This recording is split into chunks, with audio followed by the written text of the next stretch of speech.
Hello दोस्तों, आप सभी का स्वागत है आपके अपने यूट्यूब चैनल लर्न विद एजे पर। दोस्तों आज है 31 दिसंबर। दोस्तों जैसा कि आप लोग जानते हैं कि कल जो अपनी क्लास है रिवीजन क्लास नहीं हो पाई थी, तो आज मैं क्या करूंगा यहाँ पर 29 दिसंबर की करंट अफेयर्स की क्लास और 30 दिसंबर की करंट अफेयर्स की क्लास जो कि कुमार गौरव सर के द्वारा करवाई गई थी, उन दोनों क्लासेज का आज की इस वीडियो में हम लोग रिवीजन कर लेंगे। क्योंकि कल जो है अपनी क्लास नहीं हो पाई थी, इसलिए जो है 29 दिसंबर और 30 दिसंबर की जो क्लास है वह आज मैं आपको रिवीजन करवाने वाला हूं। तो चलिए दोस्तों शुरू करते हैं बिना देरी करे आज के अपने इस सेशन को और देख लेते हैं आज का अपना पहला प्रश्न। दोस्तों आज का पहला प्रश्न है यहाँ पर H9N2 टीका। ये जो H9N2 टीका है कौन सी बीमारी का टीका है, तब आपको बता देना है कि ये एवियन इन्फ्लुएंजा का टीका है। इस बीमारी के लिए टीका जो है विकसित किया गया है और आपको याद रखना है कि ये जो टीका है पहला स्वदेशी टीका है, यानी कि पहली बार इसको निर्मित किया गया है भारत में। और इसको निर्मित किसने किया है? भारतीय कृषि अनुसंधान परिषद और राष्ट्रीय उच्च सुरक्षा पशु रोग संस्थान ने मिलकर इसको विकसित किया है। इन दोनों संस्थाओं के नाम आपको याद रखने हैं कि भारतीय कृषि अनुसंधान परिषद और राष्ट्रीय उच्च सुरक्षा पशु रोग जो संस्थान है, इन दोनों ने मिलकर H9N2 टीका को विकसित किया है। ये जो एवियन इन्फ्लुएंजा बीमारी है कैसी बीमारी है? यह एक प्रकार की संक्रामक बीमारी है। कैसी बीमारी है? यह एक संक्रामक बीमारी है। अब कुछ स्टैटिक जीके का पोर्शन अपना देखेंगे। सबसे पहला पॉइंट यहाँ पर दिया गया है कि राष्ट्रीय उच्च सुरक्षा पशु रोग जो संस्थान है, इसकी स्थापना कब हुई थी? 1998 यानी कि 1998 में हुई थी। मुख्यालय अगर पूछा जाएगा तो आपको बताना है कि इसका जो मुख्यालय है वो भोपाल में है। अध्यक्ष इसके कौन है? अध्यक्ष हैं डॉक्टर अनिकेत सान्याल। और केंद्रीय संस्थान के रूप में ये अस्तित्व में कब आया था, तब आपको बताना है कि 8 अगस्त 2014 को ये केंद्रीय संस्थान के रूप में अस्तित्व में आ गया था। उसके बाद में नेक्स्ट पॉइंट लिखा हुआ है कि केंद्रीय शुष्क क्षेत्र अनुसंधान संस्थान, जिसको हम काजरी भी कहते हैं। काजरी का फुल फॉर्म क्या होता है? Central arid zone research institute. Central arid zone research institute इसका फुल फॉर्म होता है। और ये कहाँ है? ये जोधपुर राजस्थान में है। बात करेंगे लल्लन टॉप प्रश्नों की, तो लल्लन टॉप प्रश्नों में अपना सबसे पहला प्रश्न है कि निर्मला देश पांडे स्मृति विश्व शांति पुरस्कार किसे दिया गया? ये दिया गया है तेज कौल को। आदिवासी स्वास्थ्य वेधशाला कहाँ स्थापित की गई है? उड़ीसा में स्थापित की गई है। फ्लो केमिस्ट्री टेक्नोलॉजी हब को कहाँ स्थापित किया गया है? हैदराबाद में। विश्व खाद्य पुरस्कार 2022 किसे दिया गया है? ये दिया गया है डॉक्टर सिंथिया को। विश्व खाद्य दिवस कब मनाया जाता है? तो ये मनाया जाता है 16 अक्टूबर को। ये जो विश्व खाद्य दिवस है ये 16 अक्टूबर को ही इसलिए मनाया जाता है क्योंकि जो फूड एंड एग्रीकल्चर ऑर्गेनाइजेशन है, यानी कि FAO जो संगठन है, इसकी स्थापना जो है ये 16 अक्टूबर 1945 को हुई थी। यही कारण है कि जो विश्व खाद्य दिवस है ये प्रतिवर्ष 16 अक्टूबर को मनाया जाता है। फूड एंड एग्रीकल्चर जो ऑर्गेनाइजेशन है इसका मुख्यालय आपको याद रखना है। इसका मुख्यालय कहाँ है? इसका मुख्यालय है रोम में। कहाँ है? रोम में है। उसके बाद में नेक्स्ट पॉइंट की बात करेंगे तो नेक्स्ट पॉइंट है अपना question number 2, Amrit Bharat station योजना। ये जो अमृत भारत स्टेशन योजना है किससे संबंधित है? ये संबंधित है रेलवे स्टेशनों के आधुनिकीकरण से। तो इसका उद्देश्य क्या है? जो अमृत भारत स्टेशन योजना है इसका उद्देश्य क्या है? रेलवे स्टेशनों का आधुनिकीकरण करना। और ये जो आधुनिकीकरण करना है कौन से स्टेशनों को करना है? तो 1000 से अधिक जो छोटे स्टेशन हैं उन स्टेशनों का आधुनिकीकरण करना इस योजना का उद्देश्य है। और इस योजना का शुभारंभ किसके द्वारा किया गया है? इस योजना का जो शुभारंभ है रेल मंत्री अश्विनी वैष्णव के द्वारा किया गया है। लल्लन टॉप प्रश्नों की बात करेंगे तो पहला प्रश्न है कि भारत में 5G सेवा की शुरुआत कब हुई थी? 1 अक्टूबर 2022 को। एक जिला एक उत्पाद योजना कौन से राज्य में शुरू की गई है? उत्तर प्रदेश में। 2 ट्रेनों के मध्य टक्कर को रोकने के लिए एक प्रणाली विकसित की गई है। इस प्रणाली का नाम क्या है? इसका नाम है कवच। 10 गीगावाट सौर क्षमता को पार करने वाला पहला राज्य कौन सा बन गया है? ये बन गया है राजस्थान। असनी चक्रवात का नामकरण कौन से देश ने किया है? असनी चक्रवात का नामकरण जो है ये श्रीलंका देश के द्वारा किया गया है। और ये जो असनी चक्रवात है इसका अर्थ क्या होता है? इसका अर्थ होता है क्रोध। असनी चक्रवात का अर्थ क्या है? इसका अर्थ है क्रोध। ये वाला थोड़ा पॉइंट आपको याद रखने की ज़रूरत है, इस पॉइंट को भी आप लोग याद रख लेना। उसके बाद में है मैंडोस चक्रवात। मैंडोस चक्रवात का नामकरण किसने किया है? इसका नामकरण किया है UAE ने। और ये जो मैंडोस चक्रवात है इसका अर्थ क्या है? इसका अर्थ है खजाना। मेंडोस चक्रवात का अर्थ क्या है? मेंडोस चक्रवात का अर्थ है खजाना और असनी चक्रवात का अर्थ है क्रोध। खादी उत्कृष्टता केंद्र को कहाँ स्थापित किया गया है? खादी उत्कृष्टता केंद्र को स्थापित किया गया है दिल्ली में। उसके बाद में नेक्स्ट क्वेश्चन है क्वेश्चन नंबर 3। दक्षिण कोरिया में पहली बार ब्रेन ईटिंग अमीबा से व्यक्ति की मौत हुई है। ये अमीबा क्या है? तो आपको बताना है कि ये जो अमीबा है क्या है, तब आपको बता देना है कि ये जो अमीबा है ये एक प्रोटोजोआ है। ये जो ब्रेन ईटिंग अमीबा है इसका दूसरा नाम आपसे पूछा जा सकता है कि इसका दूसरा नाम क्या है, तब आपको बताना है कि इसका जो दूसरा नाम है नेगलेरिया फाउलरी है। क्या है? नेगलेरिया फाउलरी है। नेक्स्ट क्वेश्चन की बात करेंगे तो लल्लन टॉप प्रश्न यहाँ पर दिए गए हैं और पहला प्रश्न है कि प्रोटोजोआ से होने वाले रोग कौन कौन से हैं। तो आपको याद रखना है कि पायरिया जो रोग है प्रोटोजोआ से होता है, काला जार प्रोटोजोआ से होता है, मलेरिया भी प्रोटोजोआ से होता है, और जो पेचिस है ये भी प्रोटोजोआ से होता है, और निद्रा रोग किससे होता है? प्रोटोजोआ से होता है। इसकी ट्रिक आप लोग याद रख सकते हैं कि पापा काम पे सोते हैं, पा से हो जाएगा पायरिया, का से हो जाएगा काला जार, माँ से हो जाएगा मलेरिया, पे से हो जाएगा पेचिस, और सोना से हो जाएगा निद्रा रोग। सोते से क्या हो जाएगा? निद्रा रोग। अब कुछ और यहाँ पर इम्पोर्टेंट जानकारी लिखी हुई है, जैसे कि पहला पॉइंट लिखा है कि काला जार का वाहक कौन सी मक्खी होती है? तो सैंड फ्लाई, बालू मक्खी। काला जार का वाहक क्या है? सैंड फ्लाई है। मलेरिया से प्रभावित होने वाला अंग कौन सा है? आरबीसी है। आप लोगों को बताना है कि आरबीसी का फुल फॉर्म क्या होता है। आरबीसी का फुल फॉर्म क्या होता है, इसका आंसर आप लोग कमेंट करके ज़रूर बताना। पेचिस रोग से प्रभावित होने वाला अंग कौन सा है? तब आपको बता देना है कि आंत है। निद्रा रोग का वाहक कौन सी मक्खी होती है? सी मक्खी जो है इसका वाहक होती है। कौन सी मक्खी? सी मक्खी जो होती है वह निद्रा रोग का वाहक होती है। नेक्स्ट पॉइंट लिखा है फीफा विश्व कप से संबंधित। फीफा विश्व कप 2022 का आयोजन कहाँ किया गया? तब आपको बताना है कि इसका आयोजन कतर में किया गया।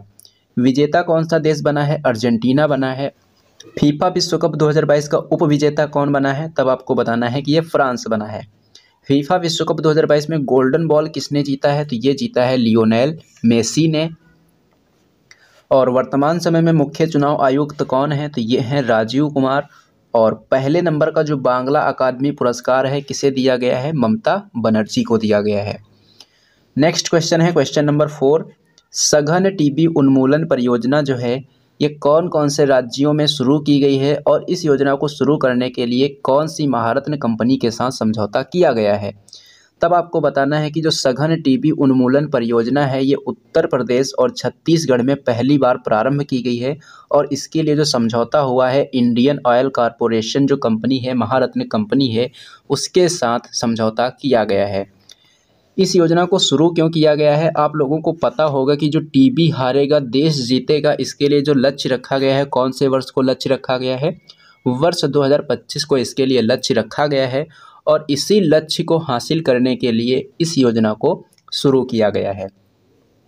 बात करेंगे लल्लन टॉप प्रश्नों की, तो टीबी का मतलब क्या होता है? टीबी जो है एक रोग है, और ये किससे होता है? ये जो होता है जीवाणु से होने वाला रोग है। टीबी जो है किससे होता है? जीवाणु से होने वाला रोग है, और इसका एक टीका होता है। इसके टीके का नाम पूछा जाता है तो इसका टीका होता है BCG, बैसिलस कॉलमेट गुरीन। बी का मतलब है बैसिलस, सी का मतलब है कॉलमेट, और जी का मतलब है गुरीन। तो इसका मतलब भी आपको याद रखना है। और टीबी जो दिवस है प्रतिवर्ष कब मनाया जाता है? तो ये मनाया जाता है 24 मार्च को। ओएनजीसी की पहली महिला हेड कौन थी? अलका मित्तल। और वर्तमान समय में अगर पूछा जाएगा कि ओएनजीसी की वर्तमान हेड कौन है, तो वर्तमान हेड हैं इसके अरुण गोयल। पहली महिला अलका मित्तल और वर्तमान हेड अरुण गोयल। वर्तमान समय में महारत्न कंपनियों की संख्या कितनी है? तब आपको बताना है कि वर्तमान समय में महारत्न कंपनियों की संख्या 12 है, और नवीनतम महारत्न कंपनी कौन सी है? तो ये है REC। निश्चय पोर्टल का संबंध किससे है? निश्चय पोर्टल का संबंध है टीबी रोग से। एयर इंडिया की स्थापना कब हुई थी? 1932 में हुई थी। और एयर इंडिया के CEO और MD कौन है? तो ये हैं कैंपबेल। कौन है? कैंपबेल। उसके बाद में नेक्स्ट पॉइंट की बात करेंगे तो नेक्स्ट पॉइंट दिया गया है royal gold medal. Royal gold medal 2022 से किसे सम्मानित किया गया है? बाल कृष्ण दोषी को सम्मानित किया गया है। और ये जो बाल कृष्ण दोषी हैं एकमात्र भारतीय हैं जिनको प्रित्जर अवार्ड से सम्मानित किया जा चुका है। कौन सा अवार्ड? प्रित्जर आर्किटेक्चर अवार्ड से इनको सम्मानित किया जा चुका है और इससे सम्मानित होने वाले ये एकमात्र भारतीय व्यक्ति हैं। आपको बताना है कि इन्हें प्रित्जर आर्किटेक्चर पुरस्कार से कौन से वर्ष में सम्मानित किया गया था। इसका आंसर आप लोग कमेंट करके ज़रूर बताना। उसके बाद में नेक्स्ट पॉइंट दिया गया है कि भारत में किसे हराकर, मतलब कि भारत ने किसे हराकर पहली बार थॉमस कप जीता है। तो भारत के द्वारा थॉमस कप जीता गया है और ये इसने पहली बार जीता है, तो इसलिए प्रश्न बहुत ही इंपॉर्टेंट हो जाता है। तो ये कौन से देश को हराकर जीता गया है? इंडोनेशिया को हराकर ये कप जीता गया है। और ये जो थॉमस कप है इसका संबंध कौन से खेल से है? बैडमिंटन से है। और थॉमस कप जो है ये पुरुषों का बैडमिंटन कप है। इसी प्रकार से उबेर कप है। उबेर कप किसने जीता है? साउथ कोरिया ने जीता है। उबेर कप का संबंध भी बैडमिंटन से ही है, लेकिन ये महिलाओं का बैडमिंटन कप है। महिलाओं का जो है ये बैडमिंटन कप है। और कौन सा कप है? Uber cup. थॉमस कप पुरुषों के द्वारा खेला जाता है, उबेर कप महिलाओं के द्वारा खेला जाता है।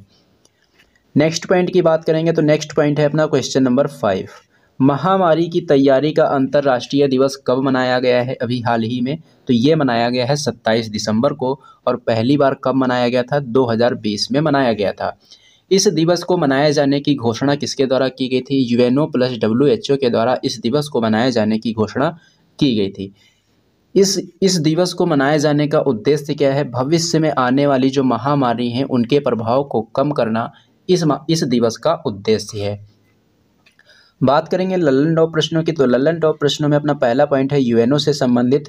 यूएनओ की स्थापना कब हुई थी? यूएनओ की जो स्थापना है 24 अक्टूबर 1945 को हुई थी। मुख्यालय कहाँ है? मुख्यालय इसका न्यूयॉर्क में है। और वर्तमान इसके हेड कौन है? एंटोनियो गुटारेश हैं। एंटोनियो गुटारेश कौन से देश के हैं? ये पुर्तगाल के हैं। कहाँ के हैं? एंटोनियो गुटारेश हैं पुर्तगाल के। यूएनओ के कितने अंग हैं? यूएनओ के 6 अंग हैं, जिनमें से 5 अंग ऐसे हैं जिनका मुख्यालय न्यूयॉर्क में पड़ता है। लेकिन एकमात्र अंग ऐसा है जिसका मुख्यालय कहाँ है? द हेग नीदरलैंड में है। और ये अंग कौन सा है? ये जो छठा अंग है, यानी कि जो एकमात्र इसका अंग ऐसा है जिसका मुख्यालय द हेग नीदरलैंड में है, और उसका नाम क्या है? अंतर्राष्ट्रीय न्यायालय। अंतर्राष्ट्रीय न्यायालय का मुख्यालय कहाँ है?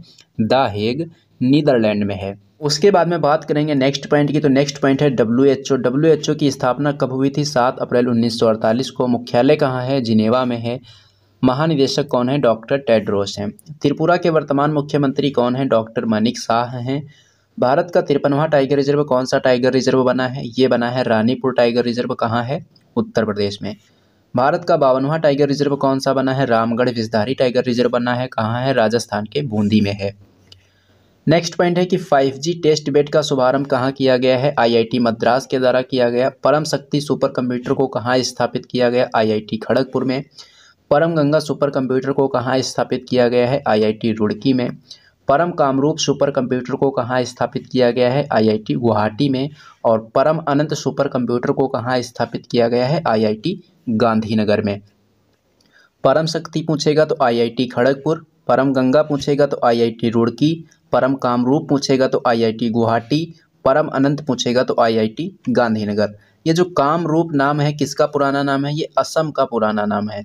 असम का पुराना नाम क्या है? असम का पुराना नाम है कामरूप। तो इससे आप याद रख सकते हैं कि असम में ही क्या है? असम में ही गुवाहाटी है। और असम का ही पुराना नाम क्या है? असम का ही पुराना नाम कामरूप है। तो इससे आप याद रख सकते हैं कि जो परम कामरूप सुपर कंप्यूटर है इसको कहाँ स्थापित किया गया है? IIT गुवाहाटी में इसको स्थापित किया गया है। बात करेंगे अगले पॉइंट की, तो अगला पॉइंट है अपना प्रश्न नंबर 6। स्वस्थ गर्भ ऐप। स्वस्थ गर्भ ऐप का निर्माण किसने किया है? तो इसका निर्माण एम्स और IIT रुड़की ने मिलकर किया है। और सुपोषित माँ अभियान के दूसरे चरण का शुभारंभ किसने किया और कहाँ किया? तो इसका जो शुभारंभ है ओम बिड़ला के द्वारा कोटा राजस्थान में किया गया था। अंतर्राष्ट्रीय जैव विविधता दिवस कब मनाते हैं? तब आपको बताना है कि प्रतिवर्ष 22 मई को अंतर्राष्ट्रीय जैव विविधता दिवस मनाया जाता है। में हम बात करेंगे अगले प्रश्न की, तो अगला प्रश्न है प्रश्न नंबर 7। धानु यात्रा महोत्सव ये कहाँ मनाया जाता है? उड़ीसा में मनाया जाता है। ये कितने दिन का महोत्सव है? 11 दिन का महोत्सव है। और इसमें क्या किया जाता है? भगवान श्री कृष्ण और कंस की कहानी को दिखाया जाता है। और अगर पूछा जाए कि विश्व का सबसे बड़ा खुला थिएटर कौन सा है, तो विश्व का सबसे बड़ा खुला थिएटर जो है ये धानु यात्रा है। नुआखाई फेस्टिवल कहाँ मनाते हैं? उड़ीसा में।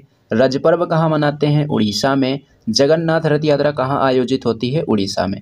तो ये तीनों प्रश्न आपको यहाँ से याद रखने हैं। नुआखाई पूछे, धानु यात्रा पूछे, रज पर्व पूछे, जगन्नाथ रथ यात्रा पूछे, सब कहाँ के हैं? उड़ीसा के हैं। क्वाड शिखर सम्मेलन, क्वाड शिखर सम्मेलन का आयोजन कहाँ किया गया है? टोक्यो जापान में किया गया है। क्वाड जो संगठन है इसमें कितने देश हैं? इसमें सदस्य हैं 4। कौन कौन से हैं? भारत, जापान, अमेरिका और ऑस्ट्रेलिया। ये जो क्वाड संगठन है इनके बीच एक एक्सरसाइज होती है, कौन सी? मालाबार एक्सरसाइज। मालाबार एक्सरसाइज कौन से संगठन के मध्य होने वाली एक्सरसाइज है? क्वाड। क्वाड में कितने देश? 4 देश। कौन कौन से देश? भारत, जापान, अमेरिका और ऑस्ट्रेलिया। नेक्स्ट पॉइंट है लेवेंडर फेस्टिवल, खीर भवानी मेला और ट्यूलिप गार्डन और इग्लू कैफे। ये सब कौन से राज्य या केंद्र शासित प्रदेश से संबंधित हैं? तो आपको बताना है कि ये जम्मू कश्मीर से संबंधित हैं।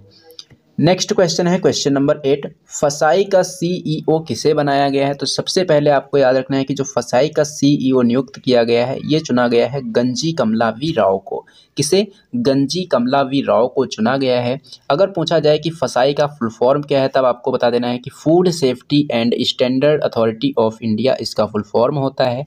और इसकी स्थापना कब हुई थी? स्थापना अगर पूछा जाएगा तो आपको बताना है कि स्थापना इसकी 2008 में हुई थी। और अधिनियम पूछा जाएगा स्थापना का तो बताना है 2006। मुख्यालय कहाँ है? मुख्यालय इसका नई दिल्ली में है। नेक्स्ट पॉइंट लिखा है travel and tourism development index 2021 में भारत की रैंक कितनी है? 54 है। इंदिरा गांधी शहरी रोजगार गारंटी योजना को कौन से राज्य में शुरू किया गया है? राजस्थान में 100 दिन के लिए ये रोजगार गारंटी योजना को शुरू किया गया है। नेक्स्ट पॉइंट है क्वेश्चन नंबर 9, सर्वश्रेष्ठ व्यंजनों की जो वैश्विक सूची है 2022 में जारी की गई है और इसमें भारत को कौन सा स्थान प्राप्त हुआ है? भारत को 5वां स्थान प्राप्त हुआ है। और पहला स्थान कौन से देश को मिला है? इटली को। और चीन को कौन सा स्थान मिला है? 11वां स्थान चीन को मिला है। नेक्स्ट पॉइंट है कि विश्व वायु शक्ति सूचकांक 2022 में भारतीय वायुसेना को कौन से स्थान पर रखा गया है? 3रे स्थान पर। नैनो यूरिया तरल संयंत्र का उद्घाटन किया गया, पहले तरल संयंत्र का उद्घाटन किया गया कलोल गुजरात में और दूसरा कहाँ किया गया? प्रयागराज उत्तर प्रदेश में। उद्घाटन किसने किया है? उद्घाटन किया है प्रधानमंत्री नरेंद्र मोदी जी ने। नेक्स्ट पॉइंट है कि भारत का सबसे बड़ा व्यापारिक भागीदार देश कौन सा है? तो ये है अमेरिका। और अगर पूछा जाए कि सर्वाधिक FDI कौन से देश से आता है तब आपको बताना है सिंगापुर से। नेक्स्ट क्वेश्चन है क्वेश्चन नंबर 10, धर्मदम निर्वाचन क्षेत्र। ये जो धर्मदम निर्वाचन क्षेत्र है कहाँ स्थित है? ये केरल में स्थित है। और केरल के जो मुख्यमंत्री हैं पिनरई विजयन, उनका जो निर्वाचन क्षेत्र है यही धर्मदम क्षेत्र है। ये धर्मदम इम्पॉर्टेंट क्यों है? क्योंकि ये जो है ये भारत का पहला पूर्ण पुस्तकालय निर्वाचन क्षेत्र घोषित किया जा चुका है। तो पूछा जाएगा कि भारत का पहला पूर्ण पुस्तकालय निर्वाचन क्षेत्र कौन से निर्वाचन क्षेत्र को घोषित किया गया है और ये कहाँ है? तो ये धर्मदम निर्वाचन क्षेत्र को घोषित किया गया है और ये जो है केरल में है और केरल के मुख्यमंत्री पिनरई विजयन है और पिनरई विजयन का जो निर्वाचन क्षेत्र है ये धर्मदम निर्वाचन क्षेत्र ही है। उसके बाद में हम बात करेंगे केरल के बारे में। तो 100% साक्षरता वाला पहला राज्य कौन सा है? ये केरल है। नेक्स्ट पॉइंट है बिजली उत्सव। बिजली उत्सव कहाँ मनाया जा रहा है? ये असम में मनाया जा रहा है। किसके द्वारा? REC जो महारत्न कंपनी है इसके द्वारा बिजली उत्सव को असम में मनाया जा रहा है। और ये जो REC कंपनी है भारत की नवीनतम महारत्न कंपनी है, यानी कि 12वीं महारत्न कंपनी है। तो दोस्तों ये था 29 दिसंबर की करंट अफेयर्स और अब हम लोग देखेंगे 30 दिसंबर की करंट अफेयर्स। तो 30 दिसंबर की करंट अफेयर्स का पहला प्रश्न है कि RVM का अभी हाल ही में विकास किया गया है। तो पूछा जाएगा कि इसके विकास करने का उद्देश्य क्या है? इसको विकसित क्यों किया गया है? तो इसको विकसित किया गया है प्रवासी मतदाताओं की भागीदारी बढ़ाने के लिए। पहले आपको याद रखना है कि जो RVM का फुल फॉर्म है क्या होता है? रिमोट इलेक्ट्रॉनिक वोटिंग मशीन जो है इसका फुल फॉर्म होता है। और उद्देश्य क्या है इसका? प्रवासी मतदाताओं की भागीदारी को बढ़ाना। विकास किसके द्वारा किया गया है? तो भारतीय चुनाव आयोग के द्वारा इसका विकास किया गया है। अगर हम बात करेंगे भारतीय चुनाव आयोग की, तो भारतीय चुनाव आयोग की जो स्थापना है कब हुई थी? 25 जनवरी 1950 को हुई थी। इसीलिए 25 जनवरी को राष्ट्रीय मतदाता दिवस भी मनाया जाता है। भारतीय निर्वाचन आयोग के वर्तमान मुख्य चुनाव आयुक्त कौन है? राजीव कुमार हैं। और भारतीय निर्वाचन जो आयोग है इसका उल्लेख संविधान के कौन से अनुच्छेद में है? तो अनुच्छेद नंबर 324 से लेकर अनुच्छेद नंबर 329 तक इसका उल्लेख किया गया है। नेक्स्ट पॉइंट है सिरपुरकर जांच कमीशन का संबंध किससे है? तो दिशा रेप एनकाउंटर जो केस है उससे ये जांच कमीशन संबंधित है। फ्रेंच ओपन 2022 के मेंस सिंगल विजेता कौन बने हैं? मेंस सिंगल विजेता बने हैं राफेल नडाल। और वुमेन्स सिंगल विजेता कौन है? ईगा स्विटेक हैं। ईगा स्विटेक पोलैंड की हैं और राफेल नडाल कहाँ के हैं? स्पेन के हैं।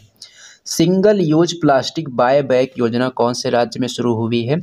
ये शुरू हुई है हिमाचल प्रदेश में। नेक्स्ट क्वेश्चन है क्वेश्चन नंबर 2, आर्थिक सहयोग और व्यापार समझौता। आर्थिक सहयोग और जो व्यापार समझौता है ये 2022 में 2 बार किया जा चुका है 2 देशों के साथ। एक तो हुआ था 1 मई 2022 को भारत और यूएई के मध्य, और एक अभी हाल ही में हुआ है 29 दिसंबर को भारत और ऑस्ट्रेलिया के मध्य। तो 2 समझौते किए जा चुके हैं आर्थिक सहयोग और व्यापार को लेकर। एक हुआ है यूएई के साथ और हाल ही में किसके साथ हुआ है? ऑस्ट्रेलिया के साथ। बात करेंगे ऑस्ट्रेलिया की, तो ऑस्ट्रेलिया के प्रधानमंत्री कौन है? एंथनी अल्बनीज़ हैं। और ऑस्ट्रेलिया में घास के मैदान को क्या कहा जाता है? डाउन्स कहा जाता है। ऑस्ट्रेलिया की राजधानी क्या है? ऑस्ट्रेलिया की राजधानी है कैनबरा। ब्लू ड्यूक तितली, ये जो ब्लू ड्यूक तितली है इसको राज्य तितली घोषित किया गया है कौन से राज्य के द्वारा? सिक्किम राज्य के द्वारा। नेक्स्ट क्वेश्चन है क्वेश्चन नंबर 3, हाल ही में नागर विमानन महानिदेशक के द्वारा भारत के किस पहले कृषि मध्यम श्रेणी ड्रोन को प्रमाणन प्रदान किया गया है? तो इसका नाम क्या है? मारुत ड्रोन इसका नाम है। इसको एग्रीकॉप्टर के नाम से भी जानते हैं क्योंकि ये उससे कृषि से संबंधित है, इसलिए इसको एग्रीकॉप्टर भी कहा गया है। अगला पॉइंट है राष्ट्रीय सीमा शुल्क और जीएसटी संग्रहालय को कहाँ स्थापित किया गया है? पणजी गोवा में। और इसका नाम क्या है? इसका नाम है धरोहर। कामाख्या माता मंदिर में अम्बुबाची मेला का आयोजन किया जाता है। ये दोनों कहाँ हैं संबंधित हैं? ये दोनों असम राज्य से संबंधित हैं। नेक्स्ट पॉइंट है बिमस्टेक टेक्नोलॉजी ट्रांसफ़र फैसिलिटी की स्थापना कहाँ की गई है? कोलंबो में की गई है। I2U2 जो समूह है इसमें कितने देश हैं? 4 देश हैं। जिस प्रकार से क्वाड में 4 देश हैं उसी प्रकार से I2U2 समूह में भी 4 देश हैं।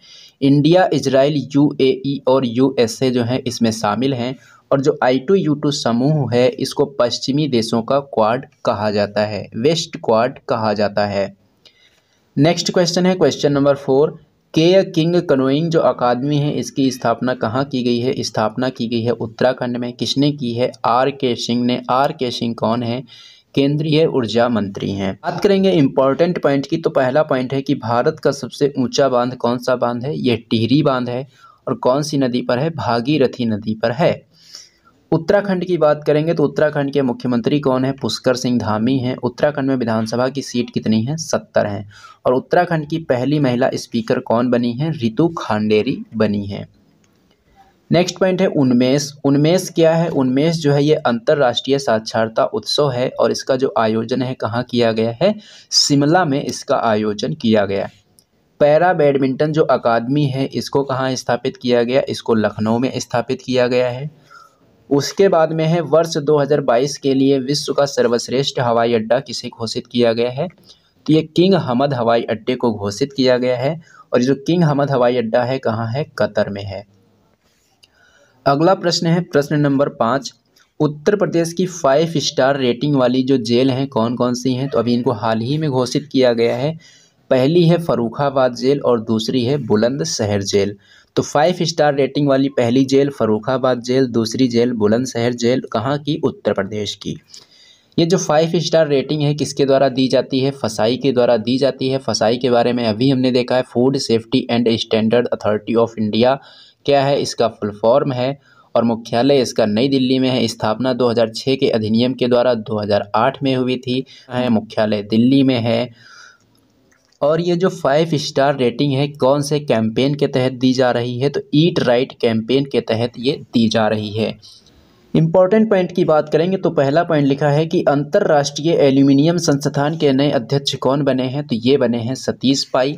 नेक्स्ट क्वेश्चन है क्वेश्चन नंबर 6, खेलो इंडिया यूथ गेम्स 2023 में कौन सा संस्करण होगा? 5वां होगा। आयोजन कहाँ होगा? आयोजन होगा इसका मध्य प्रदेश के 8 शहरों में। शुरुआत इसकी कब हुई थी? शुरुआत हुई थी 2018 में। और चौथे नंबर का जो खेलो इंडिया यूथ गेम है कहाँ हुआ था? पंचकुला हरियाणा में। और पहले नंबर का हुआ था नई दिल्ली में। अगर हम बात करेंगे पहले नंबर के, पहली बार जो खेलो इंडिया यूथ गेम है उसमें कौन से खेल को शामिल किया गया है? वाटर गेम्स को शामिल किया गया है। ये जो 5वां संस्करण इसका हो रहा है, इसमें कौन सा नया खेल शामिल किया गया है? वाटर गेम्स को इसमें शामिल किया गया है। खेलो इंडिया यूनिवर्सिटी गेम का पहला संस्करण कहाँ हुआ था? उड़ीसा में। दूसरा संस्करण हुआ था बेंगलुरु में। और तीसरा संस्करण कहाँ होगा? उत्तर प्रदेश में तीसरा संस्करण इसका होगा। क्वेश्चन नंबर 7 की बात करेंगे तो भारतीय सेना के इंजीनियर इन चीफ पद पर किसे नियुक्त किया गया है? तो ये बने हैं अरविंद वालिया। अरविंद वालिया किसके स्थान पर चुने गए हैं? हरपाल सिंह के स्थान पर ये चुने गए हैं। बात करेंगे इंपॉर्टेंट पॉइंट की, तो वर्तमान समय में सेना प्रमुख कौन है? मनोज पांडे हैं। और वर्तमान सीडीएस कौन है? अनिल चौहान है। और ये दूसरे नंबर के हैं। 14वां ब्रिक्स शिखर सम्मेलन 2022 का आयोजन कहाँ हो रहा है? कहाँ हुआ है? चाइना में। और रणजी ट्रॉफी 2021-22 का विजेता कौन सा राज्य बना है? ये बना है मध्य प्रदेश। और मध्य प्रदेश इसका विजेता जो है पहली बार बना है। नीति आयोग के सीईओ कौन बने हैं? परमेश्वर अय्यर बने हैं। और उपाध्यक्ष कौन है? उपाध्यक्ष हैं इसके सुमन के बेरी। 8वां प्रश्न है कि राष्ट्रीय अटल सम्मान पुरस्कार 2022 किसे प्रदान किया गया है? ये जो प्रदान किया गया है 12 व्यक्तियों को प्रदान किया गया है, जिनमें से कुछ प्रमुख हैं दिव्या काकरान, ये रेसलर हैं, यशपाल शर्मा और कन्हैया लाल मित्तल। ये कुछ इंपॉर्टेंट नाम हैं। सभी नाम आपको याद रखने की ज़रूरत नहीं है, लेकिन आंकड़ा आपको याद रखना है कि ये 12 व्यक्तियों को दिया गया है। कब प्रदान किया गया है? 25 दिसंबर को प्रदान किया गया है। G7 का 48वां शिखर सम्मेलन कहाँ हुआ? जर्मनी में। दा विंची मिशन किसका मिशन है? ये नासा का मिशन है। और मनरेगा लोकपाल अभी हाल ही में किसे नियुक्त किया गया है? N.K. ओझा को नियुक्त किया गया है। बात करेंगे अगले प्रश्न की, तो अगला प्रश्न है प्रश्न नंबर 9। भारतीय राष्ट्रीय राजमार्ग प्राधिकरण के अध्यक्ष कौन नियुक्त किए गए हैं? तो ये नियुक्त किए गए हैं संतोष कुमार यादव। अगर बात करेंगे national highway authority of India की, यानी कि भारतीय राष्ट्रीय राजमार्ग प्राधिकरण की स्थापना हुई थी 1988 के अधिनियम के द्वारा 1995 में। मुख्यालय पूछा जाएगा तो आपको बताना है कि मुख्यालय इसका नई दिल्ली में है। वैश्विक शांति सूचकांक 2022 में भारत की रैंक क्या है? भारत की रैंक है इसमें 135। आज का लास्ट क्वेश्चन है question number 10। Fox in the road my days at RBI and beyond, इसके लेखक कौन हैं? इसके लेखक हैं सी रंगराजन। सी रंगराजन कौन थे? आरबीआई के 19वें गवर्नर हैं। आरबीआई के 19वें गवर्नर कौन? सी रंगराजन। पेंगुइन प्रकाशन के द्वारा इसको लॉन्च किया गया है, ये भी आपको यहाँ से थोड़ा सा याद रख लेना है। बात करेंगे आरबीआई की, तो आरबीआई के वर्तमान गवर्नर कौन है? शक्तिकांत दास हैं। और आरबीआई के पहले गवर्नर कौन थे? ओसबोर्न स्मिथ थे। और आरबीआई के पहले भारतीय गवर्नर कौन थे? सीडी देशमुख थे। आरबीआई की स्थापना कब हुई थी? आरबीआई की स्थापना हुई थी 1 अप्रैल 1935 को। कब हुई थी? 1 अप्रैल 1935 को हुई थी। तो दोस्तों ये था आज का आपका सेशन। ये सेशन आपको कैसा लगा है कमेंट बॉक्स में कमेंट करके ज़रूर बताना। सेशन अगर पसंद आए तो इसे लाइक करना और इसे अपने दोस्तों में ज़्यादा से ज़्यादा शेयर भी करना। और हाँ दोस्तों, अगर आप लोगों ने अभी तक हमारे चैनल को सब्सक्राइब नहीं किया है तो चैनल को सब्सक्राइब कर लेना और बेल आइकन पर क्लिक करके ऑल पर ज़रूर क्लिक कर लेना, जिससे कि इस चैनल पर जब भी कोई वीडियो अपलोड की जाए तो उसका नोटिफिकेशन आपको सबसे पहले मिले। तो चलिए दोस्तों, मिलते हैं अब हम लोग एक नेक्स्ट वीडियो में।